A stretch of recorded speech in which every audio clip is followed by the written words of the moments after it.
Hello students, आज अपन बात करेंगे रीजनरेशन की कि रीजनरेशन क्या होता है और किस टाइप के जो एनिमल्स हैं उनमें ज़्यादा होता है, किस में कम होता है, क्यों इस तरह की इनमें वेरिएशंस पाई जाती हैं। तो रीजनरेशन जो वर्ड है इसका अपन शाब्दिक अर्थ समझें तो री का मतलब पुनः व जनरेशन का मतलब होता है उद्भवन से, अर्थात एनिमल्स के जो क्षतिग्रस्त या डैमेज या खोए हुए या नष्ट हुए ऑर्गन्स हैं, टिश्यूज हैं, उनका पुनः आना या पुनः उत्पन्न होना ही रीजनरेशन कहलाता है। सभी एनिमल्स में विभिन्न जो इनके स्तर पर ऑर्गन्स या टिश्यूज का रिपेयर करना या प्लेसमेंट की जो कैपेसिटी होती है वो पाई जाती है, तो उसको भी रीजनरेशन कहते हैं। रीजनरेशन के दौरान जो एम्ब्रियोजेनेसिस में होने वाली समस्त जो बेसिक जो फिनोमिनन हैं, जैसे सेल्स डिविजन्स है, सेल्स के मूवमेंट एवं डिफ्रेंशिएशन होता है, फिर भी रीजनरेशन व उनका एम्ब्रियोजेनेसिस में पर्याप्त असमानताएं पाई जाती हैं। एम्ब्रियोनिक सेल्स टोटिपोटेंट होती हैं यानी पूर्ण सख्त होती हैं, जबकि रीजनरेटिंग सेल्स होती हैं वो डिफरेंटेड सेल होती हैं। अतः हम देखते हैं कि जो न्यू टिश्यूज या ऑर्गन्स के डेवलप हेतु इन डिफरेंटेड सेल्स को डिफरेंटेड होना होता है, ताकि वो टिश्यूज व ऑर्गन की रिपेयर कर सके या उनको रिन्यूअल कर सके। तो हम कह सकते हैं कि सेल्स के जीन प्रोग्रामिंग पहले रिवर्सिबल में होती है, उसके बाद एम्ब्रियोजेनेसिस के लिए जो जीन प्रोग्रामिंग होती है, उसके बाद में जो सेल्स में डिफरेंशिएशन होता है। तो इस तरह एम्ब्रियोजेनेसिस की जो सेल्स में केवल डिफरेंटेड दर्शाती है, जबकि रीजनरेशंस में सेल्स का वापस रीडिफरेंटेड होकर और डिफरेंटेड होना होता है। तो नॉर्मली हम एग में जो एम्ब्रियोजेनेसिस फर्टिलाइजेशन से आरंभ होता है, जबकि रीजनरेशंस ऑर्गन्स या टिश्यूज में डैमेज से प्रेरित होता है। सभी एनिमल्स में अपन देखते हैं कि रीजनरेशन की कैपेसिटी विभिन्न स्तरों तक पाई जाती है। हाइड्रा के संपूर्ण बॉडी में यह कैपेसिटी पाई जाती है। हाइड्रा के बॉडी के किसी भी भाग को काटने पर पुनः उत्पन्न हो जाता है, तो जो एम्फीबियंस एनिमल्स में केवल लिम्ब में यह कैपेसिटी पाई जाती है। फिशीज के स्केल्स तथा बर्ड्स की जो बीक होती है उसमें रीजनरेशन की कैपेसिटी पाई जाती है, जबकि ह्यूमन के वाउंड के भरने और ब्लड सेल्स के पुनः फॉर्मेशंस तक यह कैपेसिटी की लिमिटेशंस होती है।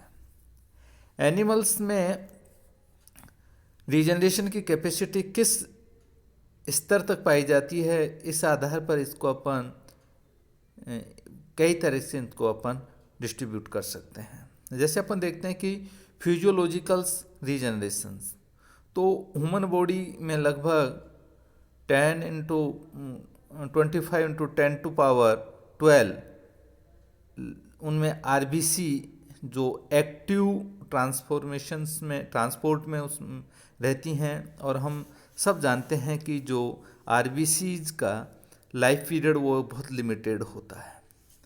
अतः 1% आरबीसी हर एक दिन मरती रहती हैं, और रीजनरेट के द्वारा इन्हें जो डेड आरबीसीज को इतनी ही जो न्यू आरबीसीज का रिप्लेस कर दिया जाता है, यानी वापस जितनी डेड होती हैं आरबीसीज उतना ही उनका नई आरबीसीज का फॉर्मेशन हो जाता है, जिससे आरबीसीज की संख्या हमारे बॉडी में स्थिर रहती है। आरबीसी के सामने हमारे बॉडी में स्किन की एपिडर्मिस व अपनी नेजल जो एपिथेलियम है उसका, एलिमेंट्री कैनाल के जो लेयर्स हैं उसमें सेल्स का समय समय पर रिप्लेसमेंट किया जाता है, जिसे फिजियोलॉजिकल रीजनरेशंस कहते हैं। रिपरेटिव रीजनरेशन क्या होता है? इस प्रकार का जो रीजनरेशन जिसमें डैमेज या खोए हुए ऑर्गन्स का रिपेयर करना या पुनः डेवलप होना होता है, तो रिपरेटिव रीजनरेशन कहलाता है। सैलामेंडर में जैसे लिम्ब रीजनरेशन, छिपकली में कि जो उनकी टेल होती है उसका पुनः डेवलप होना, तथा मानव के घाव का बढ़ना आदि। तो हम देखते हैं कि जो रिपरेटिव रीजनरेशंस, इस तरह से अपन इसको कह सकते हैं। तो इसमें ऑर्गन्स का रिपेयरिंग व उनका रिस्टोरेटिंग्स यानी पुनः स्थापना होती है।